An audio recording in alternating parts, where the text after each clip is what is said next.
Why does this unattractive girl still reside in her parents' house? It's quite bothersome. Could you kindly vacate the premises immediately? You clearly don't belong here. Pack your things and return to your parents' house. About a month after my husband passed away, I found myself living with and caring for my mother-in-law. These harsh words were directed at me by two individuals. Did I do something wrong? I've been contributing by paying $3,000 a month for rent.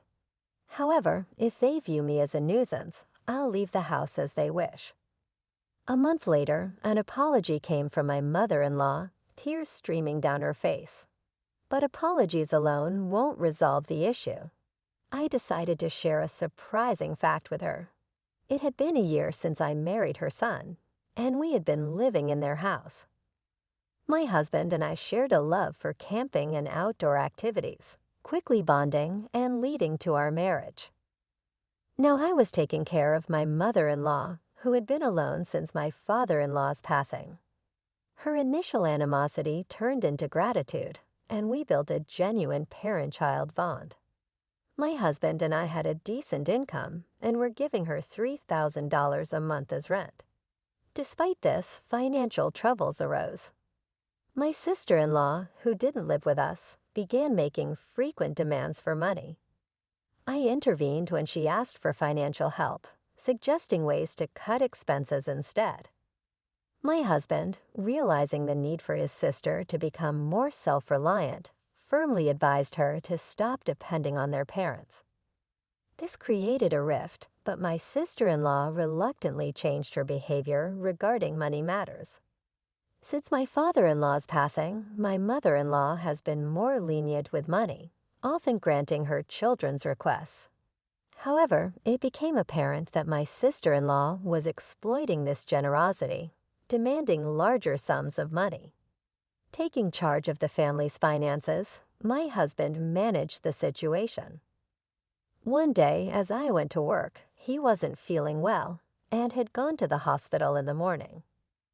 At first, I believed it was just a common cold, but during lunch, my husband called, revealing that it wasn't just a cold.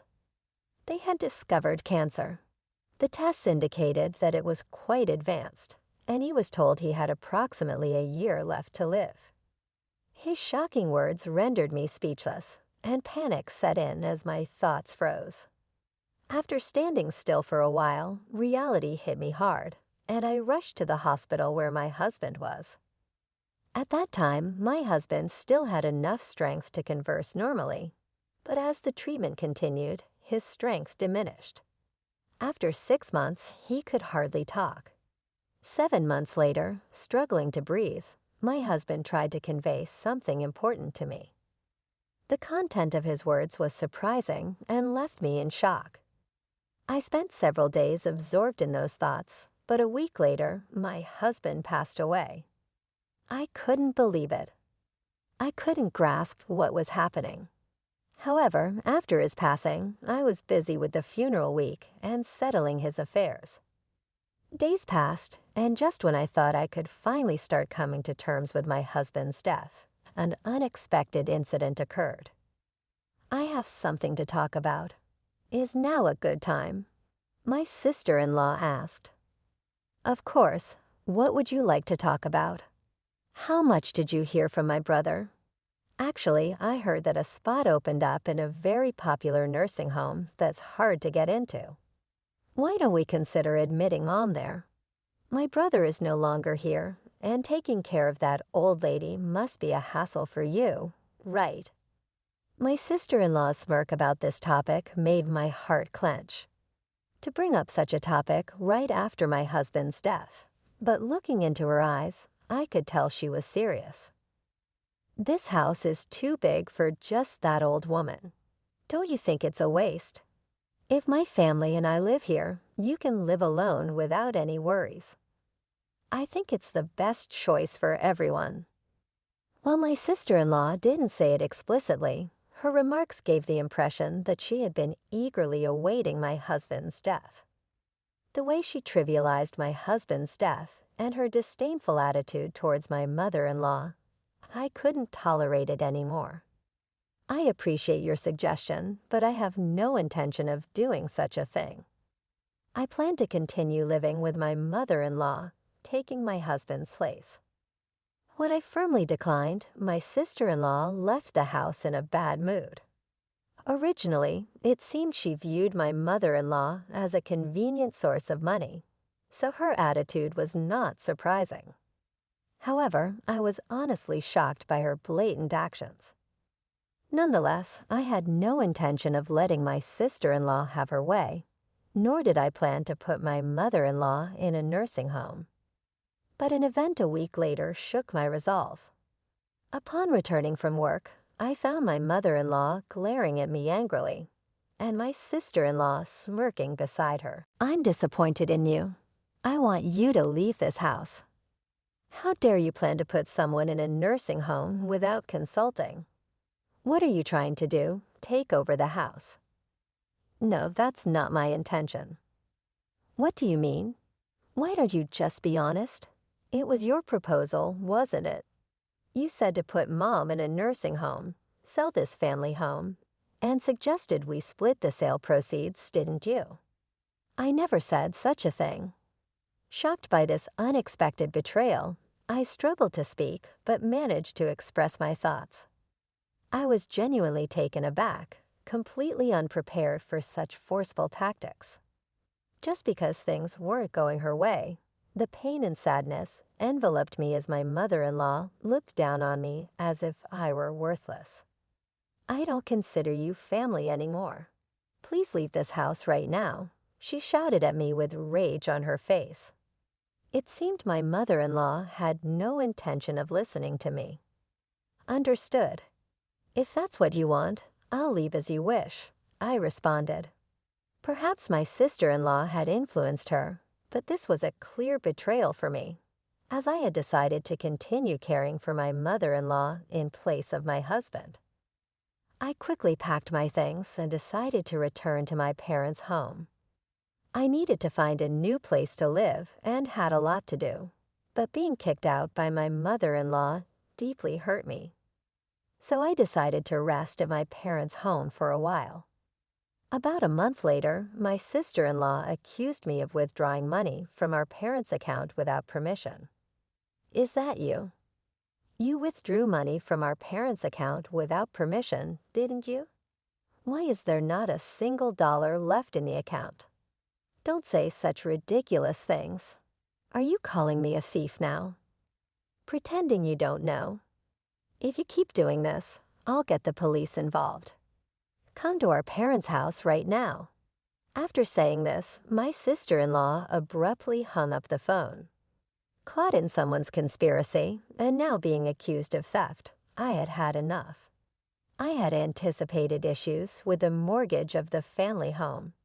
There must still be several years of mortgage payments left unpaid. Honestly, I didn't have the time or energy to deal with my sister-in-law. I wanted to cut ties, but I had reasons why I couldn't. There was still a truth I had to reveal. With a heavy heart, I immediately headed to my in-laws' home. Just like the day I left, my mother-in-law glared at me, and my sister-in-law was there too, giving me the same look. "Did you steal money from the house or withdraw it from the account?" "I don't know, but give it back quickly." "You both were working, right? So there must be a significant balance, right?" "What are you talking about? There's nothing left of my father-in-law's inheritance. We've been covering all the living expenses and rent. Do you think the inheritance would cover everything?" "What?" My words left my sister-in-law looking at my mother-in-law in surprise. It was clear that there was an understanding between the two. My mother-in-law knew that we had been financially supporting the family home, but she probably thought that my father-in-law's inheritance was sufficient for a while. However, the actual situation was quite different. Maybe in this situation, isn't my mother-in-law the victim? It was your daughter who was misusing father-in-law's inheritance, wasn't it? At that moment, mother-in-law's expression changed dramatically. There was an air of confusion, as if she couldn't grasp what I was saying. but I never lied to deceive others. The attitude of my sister-in-law made it clear that what I was saying was true. Her expression changed the moment the inheritance was mentioned, even though she had been glaring at me sharply before. "I've seen through the schemes you've been plotting and the misdeeds you've been committing." Actually, my husband revealed to me that since we started living together, he took over managing the household finances. He noticed a significant decrease in the inheritance supposed to be received by my mother-in-law, and he found it abnormal. Moreover, my sister-in-law's frequent and unusual financial requests seemed suspicious to him, so he confronted her. It turned out she had withdrawn cash from the inheritance without any permission. She was actually stealing. "Wait, is that true?" My sister-in-law stammered in confusion. The moment I revealed the truth, my mother-in-law's anger immediately turned towards her.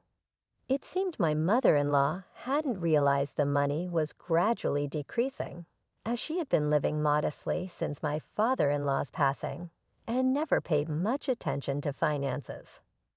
My husband, being in accounting, was aware of even minor financial changes. This misdeed came to light when he confronted my sister-in-law. Yet for my mother-in-law, her daughter remained precious, leading my husband to keep it a secret under the promise of repayment. The reason my husband sternly stopped her from borrowing money from my mother-in-law was because of this. I only learned about this a few days before my husband passed away. It was truly surprising, but it seems to be the truth. To steal someone else's money, even if they are family? What were you thinking? Can't you differentiate between what's right and what's wrong? My mother-in-law berated my sister-in-law. "Stop making excuses, you thieving cat." Her face became increasingly red with anger, as if she was about to burst a blood vessel. I am not someone who clings to money. She had a strict moral compass, especially harsh on acts of malice and betrayal. Her decision to denounce me, seeing my act of sending her to a nursing home as a betrayal, was also based on these values. These values applied not just to me, a non-blood relative, but also to her own daughter. However, I had more to reveal. Also, the large amount of money you got by betraying your family was used for gambling, right? Huh. Wait a minute, what are you talking about? My sister-in-law feigned ignorance. "I've investigated everything. You'll understand if you look at these." I showed them several photos from an envelope, pictures secretly taken by my deceased husband, clearly capturing my sister-in-law entering and exiting a casino. Your husband works for a foreign company, and you should be financially comfortable. My husband always wondered why you were so desperate for money. The investigation unexpectedly revealed your gambling addiction. Tell me, how enjoyable was it to gamble with someone else's money? What is this? This is called stalking. This is no joke. You're calling others thieves, and now this. And there's something else I need to tell you, mother-in-law. It was your daughter who suggested sending you to the nursing home. You know what? Finally, I've reached this point. It's time to reveal everything and then bring this to a close. My sister-in-law's true nature, previously unnoticed, was revealed through this incident.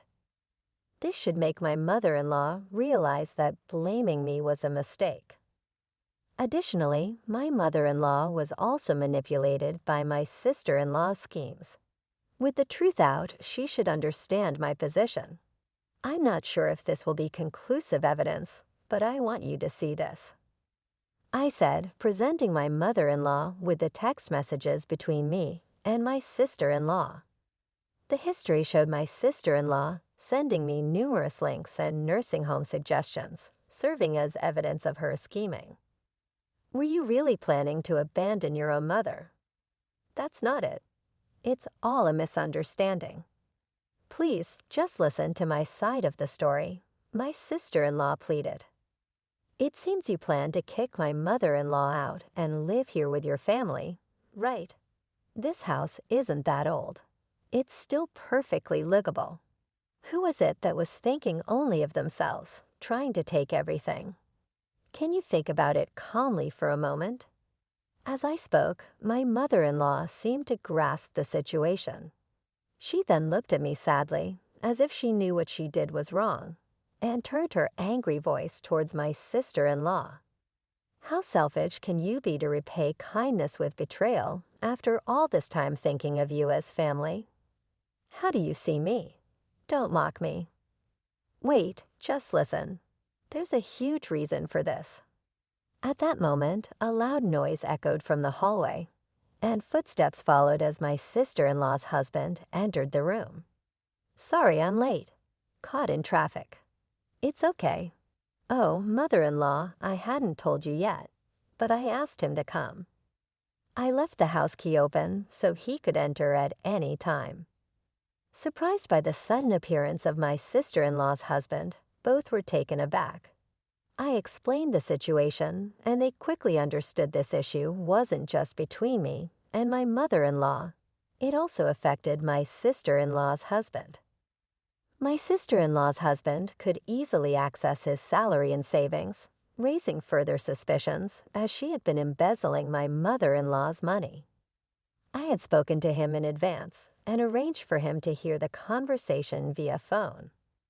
I've been listening from the start. Enough with the excuses. Just admit your mistakes already. That's despicable. What you've done is a serious crime. I was shocked when I checked the bank account earlier. It was a big mistake to let you manage our finances. The atmosphere froze in an eerie silence due to the incredible anger of my sister-in-law's husband. Having said all I wanted to say, I decided not to intervene further and just silently watched my sister-in-law's husband lecture her. His reprimands were so intense that it made me tremble just watching, but I didn't feel bad for her at all. I only thought about ensuring she repays the money and that she shouldn't assume this would be the end of it. The lecturing continued for a while, and eventually she knelt down to apologize to both me and my mother-in-law before leaving. According to my sister-in-law's husband, he had left the management of their household finances entirely to her, thinking they were saving and increasing their savings by cutting back on expenses. However, it turned out she was gambling away all the money saved. As her gambling intensified, she eventually incurred debts on her credit cards and began stealing money from my mother-in-law to pay it off.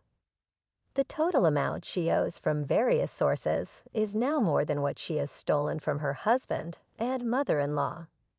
Her husband, upon learning about this, decided to divorce her, but plans to make her work to repay the full amount for the money she stole and the child support she misused. Until then, he had no intention of divorcing her and was constantly monitoring her behavior, hoping for her to change herself. It seems tough days are ahead for my sister-in-law.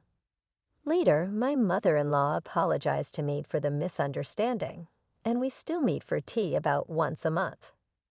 Now that my husband has passed away, I want to maintain a good relationship with her, the mother who gave birth to him, and support her to the end.